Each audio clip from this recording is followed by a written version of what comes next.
Au Rwanda, des milliers de civils continuent à fuir les massacres alors que les combats semblent s'intensifier dans la capitale Kigali entre rebelles et forces gouvernementales.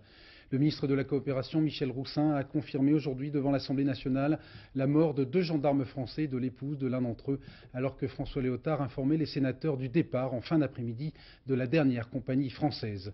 Avant de quitter lui aussi le Rwanda, notre envoyé spécial, Philippe Boissry, nous a fait parvenir son témoignage.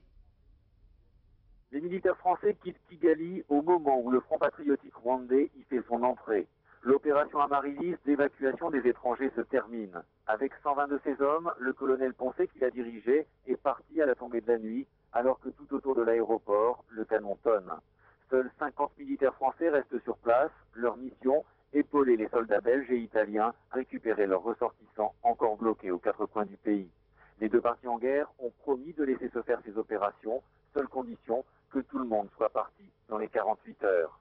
Les Rwandais vont donc régler leurs comptes entre eux. Et il semble que la minorité Tutsi du FPR soit en passe de prendre le pouvoir. Leurs percées sont spectaculaires. Ils n'attendraient que le départ des militaires étrangers pour lancer l'assaut final. Le pays risque alors de revivre ces scènes terribles de massacres, les bourreaux d'hier, les Hutus, devenant alors les victimes.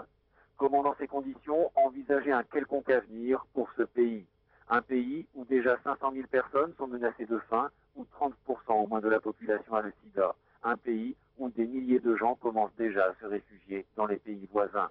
Ce soir, quelques orphelins ont encore été évacués de Kigali. Eux au moins pourront connaître un jour le sens du mot espoir. Petite lueur d'espoir précisément en Bosnie.